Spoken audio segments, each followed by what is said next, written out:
See, the structural demand for housing in India will always remain strong for a variety of reasons.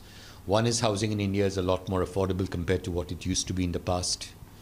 Penetration level of mortgages is very low. 2/3 of our population is below 35 years of age, and the average age of a home buyer is about 38, 39 years.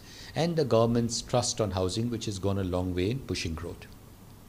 So structural demand for housing in India will always remain strong.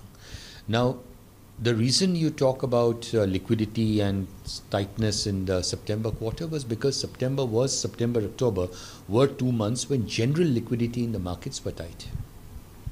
We did not face much of a concern.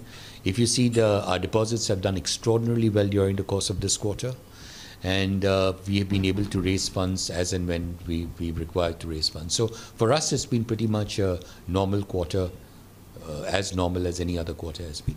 Specifically with regards to the economically weaker sections or lower income group sections, have you seen demand continue to be at the pace that it was earlier? Okay, so if you look at, first of all, if you look at the overall loan book growth, on an AUM basis, our individual loan book growth was 17%, 17. If you look at the split of the loans between economically weaker section, lower income group and others, 37% of our borrowers in numbers and 18% of our borrowers in value terms were people who were in the economically weaker section or in the lower income group. Our overall average loan size was 26.9 lakhs of rupees, but in the economically weaker section, the average loan amount was 10.1 lakhs, and in the lower income group, the average loan amount was 17.6 lakhs. And that, as you see, the growth has continued to remain good.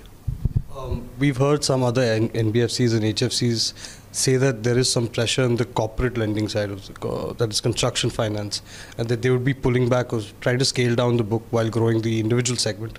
What is the situation in the construction finance segment, and how do you look at construction going forward this quarter? So if you look at construction, the main reason we do construction loans is because first of all, construction has to happen for an individual to get a loan. Unless a disbursement is made to a builder, and unless a builder constructs, what is an individual going to buy?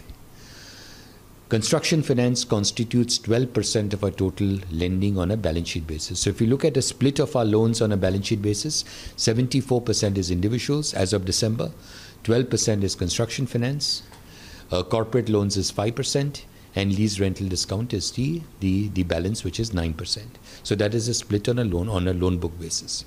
If, however, you were to look at it on an incremental basis, then during the first 9 months of this year, 84% of our loans were to individuals, 11% were lease rental discounting loans, 9% were construction finance, and corporate loans were actually a negative 4%. But that's corporate loans, not construction finance. Construction finance was still 9% of the growth in the loan book, and on an overall balance sheet continues to be 12%. The stress that you talk about is isolated in certain geographies and more in the high-end market. Our average loan size is 26.9 lakhs. The average cost of a property financed out of a HDFC loan would typically be about 40-45 lakhs. So you're not looking at the very high-end 2 crore, 3 crore, 5 crore type properties where there could be some degree of stress.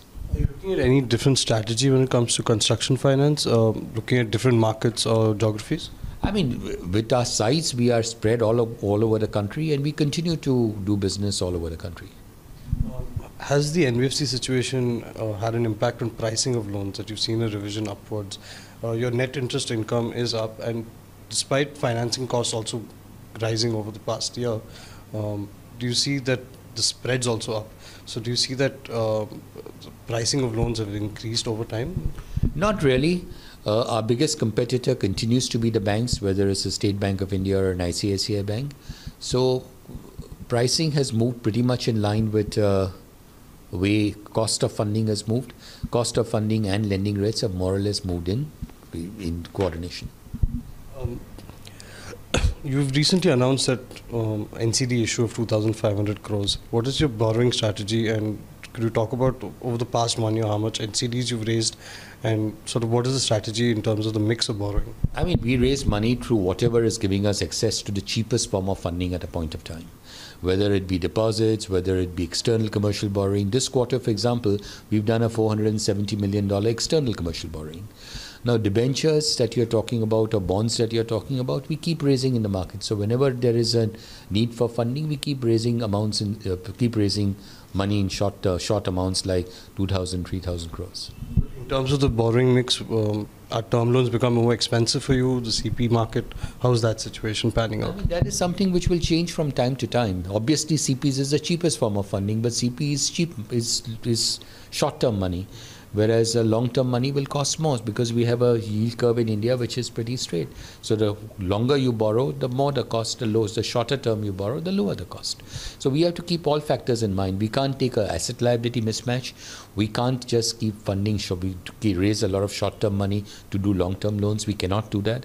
So we have to raise some amount of short-term money, but it is something which is very curtailed, very controlled. So in terms of provisions, you had mentioned in your briefing that the provisions are above the regulatory requirement. So could you explain that a little bit? Just provisions on the expected credit losses. See, we historically have always had a practice of providing much more than what the regulations require. We carry a total provision, if memory serves me right, of something like 5,220 crores rupees against a regulatory requirement which is much lower. Compared to the regulatory requirement, the provision we carry today is higher by 2,152 crores. And so, given that other NBFCs are facing some problems, we've seen one or two NBFCs, actually their disbursements come down significantly from the previous quarter or even a year ago. Do you see HDFC gaining market share in this environment, given your leadership in the affordable segment and sort of construction finance also? I mean, the numbers are there for you to see. Our asset on an AUM basis, our individual loans increased by 17%, which was a healthy growth. Yes, I guess there would be some gain in market share.